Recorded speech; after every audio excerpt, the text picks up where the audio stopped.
आप ये देखें कि मैं लंदन में मौजूद था, मेरे साथ मरियम भी थी। तो हमने दरख्वास्त की कि भाई हम आ रहे हैं, हमारे आने पर आपने जो फ़ैसला सुनाना है वो आने पर सुनाए, मैं कोर्ट में आ रहा हूँ। लेकिन उन्होंने ज़रा भी बात नहीं मानी। मैं नायब कोर्ट की बात कर रहा हूँ। उन्होंने फ़ैसला सुना दिया, मुझे 10 साल कैद सुना दी, मरियम को 7 साल कैद सुना दी, जायदादें ज़ब्त कर ली जाएं ऊपर। तो मेरी अहलिया आखिरी सांसें ले रही थी वहाँ पर। और मैंने कहा मरियम को, मैंने कहा कि अल्लाह ताला इनको शफाअत आ फरमाए, चलते हैं पाकिस्तान सज़ा सुनने के बाद। मैंने कहा बिल्कुल जाते हैं और जो है वो भुगतेंगे सज़ा। जाली मुकदमा है, अल्लाह ताला पे हम अपना मामला छोड़ते हैं, लेकिन हम ये नहीं करेंगे कि हम सज़ा सुनने के बाद यहाँ बैठे रहें। मेरे साथ गई, आखिरी दिन तक मेरी अहलिया भी होश में नहीं आई। उनको वहीं हम अस्पताल में ICU में छोड़ के आए। कभी कभी मैं सोचता हूँ शायद पता नहीं मुझे उनके साथ रहना चाहिए था। वो बड़े क्रिटिकल दिन थे उनके लिए, ज़िंदगी के लिए। तो डॉक्टर्स ने मुझे कहा था जब मैं गया यहाँ से, तो हम बड़े खुश थे कि जा रहे हैं। मुकदमे के बीच में से हमें 1 हफ्ते की छुट्टी ली हमने उनकी तीमारदारी के लिए। लंदन गए हम, वो घर पे थे उन दिनों में। तो हमने कहा चलें आज शाम को जाएंगे, पहुंचेंगे, मुलाकात होगी।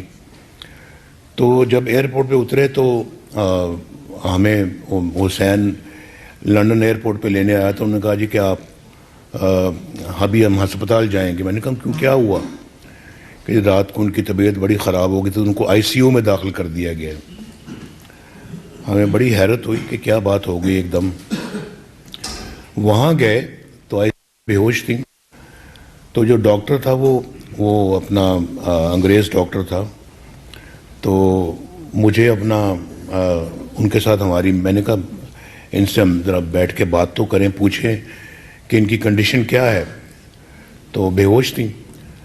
तो कहने लगा she has 1% chance of survival, 1%, और 99% ये कि ये नहीं सर्वाइव करेंगी।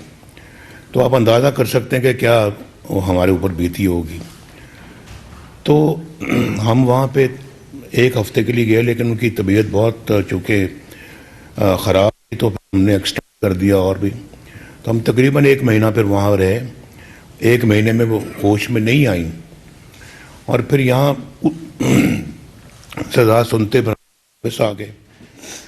जिस दिन वापस आए तो इत्तला मिली कि वो होश में आ गई हैं।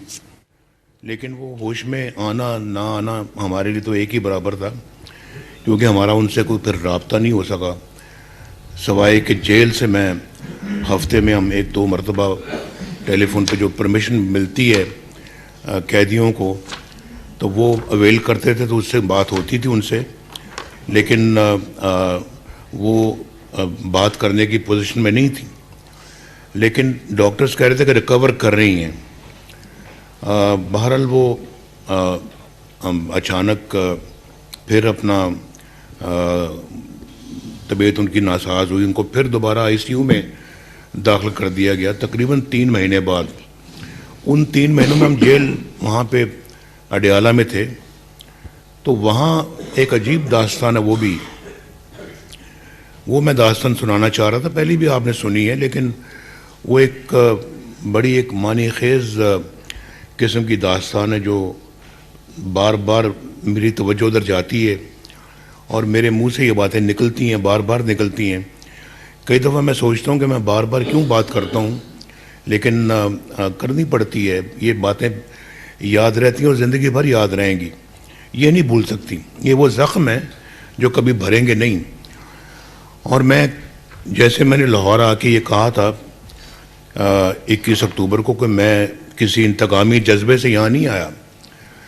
मैं नहीं चाहता कि कोई इंतकाम लिया जाए, लेकिन हिसाब तो लेना बनता है। ये तो पूछना चाहिए कि ऐसा किया क्यों इस मुल्क के साथ।